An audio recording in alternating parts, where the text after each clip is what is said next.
स्वागत है। जैसे कि लास्ट क्लास में आप लोगों को पढ़ाया गया था सेक्सुअल रिप्रोडक्शन इन प्लांट्स, एक बड़ी हेडिंग थी। उसके अंदर बहुत सारी छोटी छोटी हेडिंग्स मैंने डिवाइड किया हुआ था। ये बताया था कि आपको इस टॉपिक में क्या क्या पढ़ना है। तो लास्ट क्लास में केवल एक टॉपिक पूरा हुआ था, स्ट्रक्चर ऑफ फ्लावर, पुष्प की संरचना पूरी हुई थी। पुष्प की संरचना में थोड़ा रिवाइज करा दे रहा हूँ। 4 पार्ट थे, कैलिक्स, करोला, एंडोसियम और गाइनोसियम। जिनमें से एंडोसियम जो था वो पुष्प का नर जनन अंग कहलाता है, एंडोसियम मेल रिप्रोडक्टिव पार्ट कहलाता है और गाइनोसियम फीमेल रिप्रोडक्टिव पार्ट कहलाता है। नर जनन अंग एंडोसियम, मादा जनन अंग गाइनोसियम कहलाता है। तो उनमें से एक पार्ट जो एंडोसियम है उसी के बारे में आज आपको डिस्क्रिप्टिव पढ़ना है कि एंडोसियम होता क्या है। एंडोसियम की संरचना भी बतलाई थी। एंडोसियम की यूनिट स्टेमेन कहलाता है। स्टेमेन के 3 पार्ट्स बतलाए थे। कौन कौन से थे? पहला पार्ट था आपका स्टेमेन में पहला जो भाग होता है सबसे ऊपर की ओर, ये कहलाता है एंथर। क्या कहलाता है? एंथर। ये था फिलामेंट। ओके। और तीसरा पार्ट यहां पर था, उसका क्या नाम है आप बताएंगे, कमेंट में लिखिए क्या होता है तीसरा पार्ट, कहां से जुड़ा होता है, इस टिश्यू का नाम क्या है। ठीक है। तो आज आपको पढ़ना है इस एंथर, ये जो शीर्ष भाग है इसके अंदर सेल्स का फॉर्मेशन कैसे होता है और इस एंथर का स्वयं का डेवलपमेंट किस प्रकार से होता है। तो हेडिंग बनती है डेवलपमेंट ऑफ मेल गैमेटोफाइट और माइक्रोस्पोरेंजियम और एंथर। एंथर पढ़ चुके हैं। एंथर का ही दूसरा नाम है माइक्रोस्पोरेंजियम और इसी को कहते हैं मेल गैमेटोफाइट। ठीक है। इसका डेवलपमेंट आपको पढ़ना है।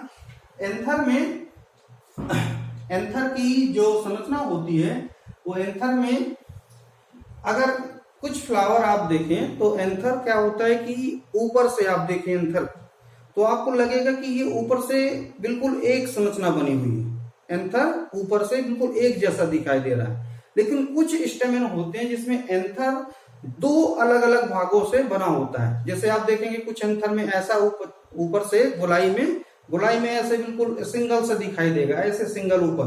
लेकिन कुछ में क्या होता है, यही संरचना जो होती है एंथर 2 भागों में ऐसे हो जाती है, डबल हो जाती है। तो उसके कारण से क्या होता है, इस एंथर के नाम हो जाते हैं थोड़ा सा। जैसे एक एंथर ये हो गया, दूसरा एंथर ये हो गया। ठीक है। और ये हो गया इसका फिलामेंट। ठीक है। तब इसको एंथर को कहा जाता है डाइथिकस। ठीक है। लेकिन अगर एंथर केवल एक है तब उसके लिए नाम होता है मोनोथिकस। ठीक है। याद रखिएगा टैक्सोनॉमी के टर्म में मोनोथिकस और डाइथिकस। डाइथिकस कब होगा? जब एंथर 2 पालियों में ऊपर से दिखाई देगा आपको, 2 पालियों में बटा होता है तब वो डाइथिकस कहलाएगा। अगर केवल एक पाली है तो वो कहलाएगा मोनोथिकस। ठीक है। अब आपको करना क्या है कि यहाँ पर जो डाइथिकस एंथर होता है उसकी संरचना के द्वारा आपको ये पढ़ना है। ठीक है कि इस एंथर के अंदर इन सब संरचनाओं का निर्माण कैसे हो रहा है। अच्छा, एक छोटी चीज और, जब किसी भी चीज का निर्माण होना शुरू होता है तो वह अपने विकास की प्रारंभिक अवस्था में होता है। जैसे मान लीजिए कोई शिशु का जन्म हुआ तो शिशु जब जन्म लेता है तो उसके हाथ पैर बहुत सॉफ्ट होते हैं, सिर में बाल कम मात्रा में होते हैं। ठीक है। हड्डियां भी सॉफ्ट होती हैं। लेकिन जैसे जैसे अपनी अवस्थाओं को वो पाता जाता है, शरीर उसका बलिष्ठ होता है, बड़ा हो जाता है। उसी प्रकार से जब यह स्टेमेन पुष्प में विकसित होना प्रारंभ करता है या विकास की अपनी प्रारंभिक अवस्था में होता है, तब इस एंथर के अंदर वो सारी संरचनाएं नहीं होती हैं या वो संरचनाएं सब अपनी प्रारंभिक अवस्था में होती हैं। तो आपको पढ़ना क्या है, इस एंथर के अंदर विकास कैसे होता है, इस एंथर का विकास कैसे होता है या इसके अंदर की कोशिकाओं का निर्माण कैसे होता है। अच्छा, एंथर क्या? एंथर के अंदर निर्माण किसका होना है? पॉलिन ग्रेन का, पराग कणों का। जैसे लास्ट क्लास में बताया था कि पॉलिन ग्रेन छोटे छोटे होते हैं, कण के रूप में होते हैं, उनका निर्माण कैसे होता है। ठीक है। तो सबसे पहले अब आते हैं आपकी इस डेवलपमेंट में। अच्छा, जब एंथर अपनी बिल्कुल प्रारंभिक अवस्था में होता है तो आप देखें एंथर चारों तरफ से एक आवरण के द्वारा घिरा हुआ है। ठीक है। तो यहां पर इस आवरण का नाम रखा गया है एपिडर्मिस। हिंदी में कहेंगे बाह्य त्वचा एपिडर्मिस के द्वारा घिरा होता है। और इसके अंदर की सारी कोशिकाएं अंदर जो भरी हुई हैं वो सारी कोशिकाएं प्रारंभिक अवस्था में होती हैं, तो उन सभी कोशिकाओं को कहते हैं मेरिस्टेमेटिक सेल।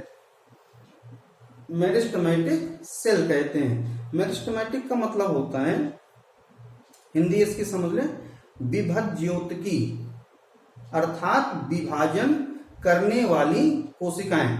ऐसी कोशिकाएं जिनमें विभाजन की क्षमता पाई जाती है, अधिक मात्रा में पाई जाती है, उन सभी कोशिकाओं के समूह को कहते हैं मेरिस्टेमेटिक सेल। तो एक सेल हो गया आपका एपिडर्मिस का आवरण बन गया, और अंदर जो भरा हुआ है वो है मेरिस्टेमेटिक सेल। ठीक है, विभाजित होने वाली कोशिकाओं का समूह। अब यहाँ पर जब विकास आगे बढ़ता है, मतलब समय आगे गुजरता है, तो क्या होता है कि ये मेरिस्टेमेटिक सेल जितनी भी यहाँ पर होती हैं, उनमें से कोई भी एक कोशिका, ठीक है, कोई भी एक कोशिका का प्रोटोप्लाज्म घना हो जाता है, गाढ़ा हो जाता है, और वह कोशिका आकार में थोड़ा सा बड़ी हो जाती है दूसरी कोशिकाओं की तुलना में। जितनी भी यहाँ पे कोशिकाएं, उन सब कोशिकाओं की तुलना में कोई एक कोशिका आकार में बड़ी हो जाएगी, और उस बड़ी हुई कोशिका को कहते हैं आर्कीस्पोरियल सेल। ठीक है, यहां पर जितनी भी कोशिकाएं हैं मेरिस्टेमेटिक सेल्स हैं, उनमें से किसी एक कोशिका का आकार बड़ा हो जाएगा, उसको कहेंगे आर्कीस्पोरियल सेल। ठीक, अब इस आर्कीस्पोरियल सेल में विभाजन होता है। क्या होता है? विभाजन होता है, और विभाजन के पश्चात ये दो भागों में विभाजित होती हैं, एक ऊपर एपिडर्मिस की ओर और दूसरा केंद्र की ओर। मतलब इसका कोई केंद्र होगा ना, जैसे गोल संरचना, तो इसका केंद्र ये बीच का भाग होगा। तो एक केंद्र की ओर, नीचे की ओर विभाजन होता है, और एक होता है एपिडर्मिस की ओर। तो एपिडर्मिस की ओर जो कोशिकाएं विभाजित होती हैं वो कहलाती हैं प्राइमरी पैराइटल सेल। एपिडर्मिस के पास जो होंगी वो कहलाएंगी प्राइमरी पैराइटल सेल, और जो दूसरी कोशिका होगी वो कहलाएगी प्राइमरी स्पोरोजिनस सेल। तो कितने प्रकार की कोशिका बनी? दो प्रकार की। एक कहलाई आपकी प्राइमरी पैराइटल सेल, दूसरी कहलाती है प्राइमरी स्पोरोजिनस सेल। अब इसके आगे का जो डेवलपमेंट होता है, इस डेवलपमेंट में आप ये समझें कि प्राइमरी पैराइटल सेल से एपिडर्मिस अपनी जगह है, एपिडर्मिस अपनी जगह स्थित है। अब प्राइमरी पैराइटल सेल से आगे की ओर क्या निर्माण होगा? इससे बनेगा एंथर वाल। एंथर की दीवार बनेगी, मजबूत दीवार बनेगी। ठीक है, और ये एंथर दीवार जो होगी 3 to 5 लेयर होगी, 3 से 5 परत की बनी हुई एंथर वाल होती है। और दूसरी जो होती है कोशिका, यहाँ पर प्राइमरी स्पोरोजिनस सेल, इससे निर्माण होता है माइक्रोस्पोर मदर सेल। क्या बनेगा? माइक्रोस्पोर मदर सेल का निर्माण होगा। यहां पर ध्यान रखिएगा, यहीं पर थोड़ा सा कंफ्यूजन होती है। प्राइमरी पैराइटल सेल से 3 से 5 एंथर वाल का निर्माण होता है, और प्राइमरी स्पोरोजिनस सेल से माइक्रोस्पोर मदर सेल का निर्माण होता है। एपिडर्मिस जैसी थी वैसी ही बनी रहेगी बाद में भी। एपिडर्मिस के अलावा जो निर्माण हो रहा है वो सब यहां से हो रहा है, आर्कीस्पोरियल सेल से हो रहा है, मेरिस्टेमेटिक सेल से हो रहा है। ठीक है, अब थोड़ा सा आपको ये समझना है कि इस एंथर वाल और माइक्रोस्पोर मदर सेल से इन फ्यूचर क्या बनता है, भविष्य में क्या बनता है। एंथर वाल से आगे जो निर्मित होगा उसमें सबसे बाहर की ओर स्थित होगी लेयर इंडोथीसियम। क्या होगी? इंडोथीसियम, एक परत होगी, सिंगल लेयर होगी। दूसरी लेयर जो बनेगी वो होगी मिडिल लेयर। क्या होगी? Middle layer. और तीसरी परत होगी इसकी टेप्टम की। क्या होगी? टेप्टम। तो ये हो गई एंथर वाल। एंथर वाल 3 से 5 परतों की बनी होगी, जिनमें से एक परत होगी इंडोथीसियम की, दूसरी परत होगी मिडिल लेयर, तीसरी परत होगी टेप्टम की। टेप्टम की एक परत, इंडोथीसियम की एक परत, और जो शेष होगी 2 3 4 कुछ भी हो सकती है, वो होगी मिडिल लेयर की। ठीक है, तो ये होती है एंथर के अंदर की संरचना। अच्छा, इंडोथीसियम, मिडिल लेयर, टेप्टम, ये तो हो गया। अभी बचा क्या? Microspore mother cell. Microspore mother cell ये आगे चलती है जब, तो इसमें विभाजन होता है। कौन सा? अब यहां पर विभाजन होता है मियोसिस। इस मियोसिस डिवीजन को आप याद रखेंगे यहीं पर, क्योंकि यही महत्वपूर्ण अवस्था होती है। मियोसिस वह विभाजन होता है जहां पर कोशिका के अंदर का क्रोमोसोम आधा हो जाता है और बनने वाली कोशिकाएं हैप्लॉइड हो जाती हैं, तब वो विभाजन जो होता है वो कहलाता है मियोसिस। ठीक, तो मियोसिस के बाद माइक्रोस्पोर मदर सेल में जब मियोसिस होता है तो उससे बनते हैं माइक्रोस्पोर।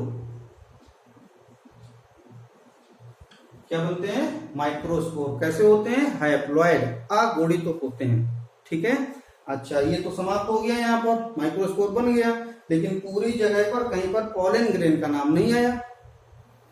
ये जो माइक्रोस्पोर है इसी का दूसरा नाम है पॉलन ग्रेन। क्या है? Pollen grain. ठीक है, ये तो मैंने डेवलपमेंट आपको बताया। अभी कुछ चीजें रह गई, अब थोड़ा सा इसको रिवाइंड करते हैं। ये जो एंथर है, ठीक है, ये एंथर को मैंने क्या कहा था कि ये डाइथिकस है, मतलब 2 पालियों में बटा हुआ है। तो ये एंथर को जब आप 2 पालियों में देखते हैं तो आपको ये कुछ इसकी ऐसी संरचना दिखाई देती है। यहां पर इसका फिलामेंट होगा ऐसे लंबा सा, ये एक पाली हो गई, ये दूसरी पाली हो गई, एक पाली ये हो गई, दूसरी पाली ये हो गई। ठीक है, इस पाली में इसके अंदर ऐसे कमरे बने होते हैं, ये कमरे बने होते हैं ऐसे। ये कमरे क्या कहलाते हैं? Pollen chamber.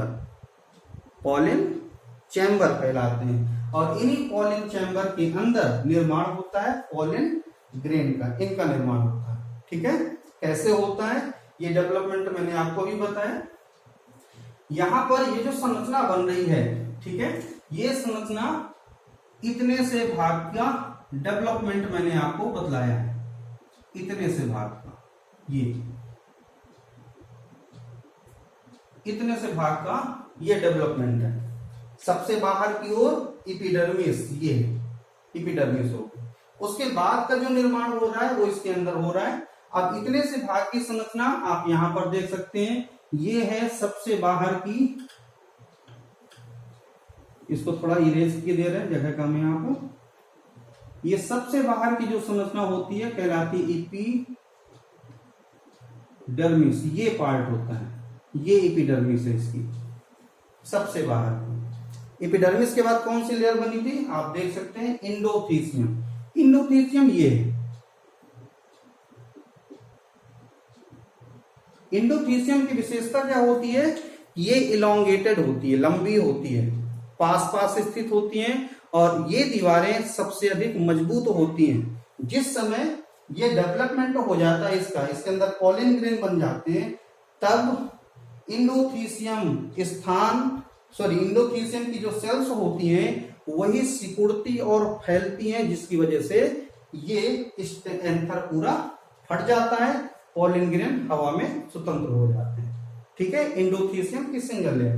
तीसरी जो लेयर होती है वो होती है मिडिल लेयर। अब मिडिल लेयर देखो, इंडोथीसियम कहां पर होंगी? इपिडर्मिस के नीचे। जैसे ये इपिडर्मिस थी तो इसके नीचे ये होगी इंडोथीसियम। अब इंडोथीसियम के नीचे है मिडिल लेयर। तो मिडिल लेयर कहां पर होगी? ये वाला पूरा लेयर है यहां पर, यहां तक ये मिडिल लेयर हो जाएगा। ठीक है, अब आता है लास्ट में ये पार्ट, इसको कहते हैं टेप्टम। TAPETUM।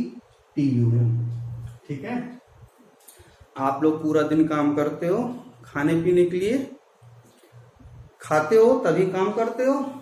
खाने से क्या होता है? एनर्जी मिलती है। यहाँ पर ये पॉलन ग्रेन को एनर्जी कहाँ से मिलेगी? बन तो गए, इनको अभी बड़ा भी होना है, इनको विकसित होना है। पॉलन ग्रेन को जो एनर्जी प्राप्त होती है वो टेप्टम से होती है, इसीलिए टेप्टम को न्यूट्रिटिव लेयर कहा जाता है, पोषक स्तर कहलाता है। ठीक है, ये टेप्टम कहलाता है। और ये टेप्टम जो होगा यहाँ पर ऐसे स्थित होगा यहाँ पर, और लास्ट में स्थित होते हैं पॉलन ग्रेन यहाँ पर। अब ये जो दीवार है यहाँ पर, ये जो दीवार होगी पूरी, मतलब संरचना होगी, ये संरचना ऐसे चारों तरफ इसके स्थित होगी ऐसे, और बीच में यहाँ पर पॉलन ग्रेन भरे होंगे ये। ठीक है, आई थिंक आपको समझ में आ गया होगा। एक चीज और, यहाँ पर ये जो एंडोथीसियम है, ये एंडोथीसियम इसको चारों तरफ से ऐसे कवर की होती है, ऐसे चारों तरफ से एंडोथीसियम होता है, लेकिन ये कुछ स्थानों पर बहुत पतली बन जाती है, बहुत पतला स्तर बनता है, और वो पतला स्तर कहां पर होता है, यहाँ पर। ये जो स्थान होता है ये इसका सबसे कमजोर स्थान होता है एंडोथीसियम का। ये जो कमजोर स्थान होता है इसको कहते हैं स्टोमियम। इस नाम को भी याद रखना है, स्टोमियम वह स्थान होगा जहां पर एंडोथीसियम सबसे कमजोर होता है, और इसी स्थान के द्वारा जब एंथर मैच्योर हो जाता है, मतलब पूर्ण विकसित हो जाता है, तभी ये एंथर फट जाता है। और फटता किस स्थान से, एंडोथीसियम के कमजोर भाग से, और कमजोर भाग कहां होता है, स्टोमियम पर। ठीक है, इस स्थान से फटता है, और पॉलन ग्रेन जो होते हैं वो सारे हवा में स्वतंत्र हो जाते हैं। आज का ये टॉपिक यहीं पर समाप्त होता है। इसके आगे का जो टॉपिक होगा वो टॉपिक में आपको structure of pollen grain, arrangement of pollen grain, dehiscence of anther, और लास्ट में होगा माइक्रोस्पोरोजेनेसिस। ये 4 टॉपिक आपको इसके आगे के कंटिन्यू इसमें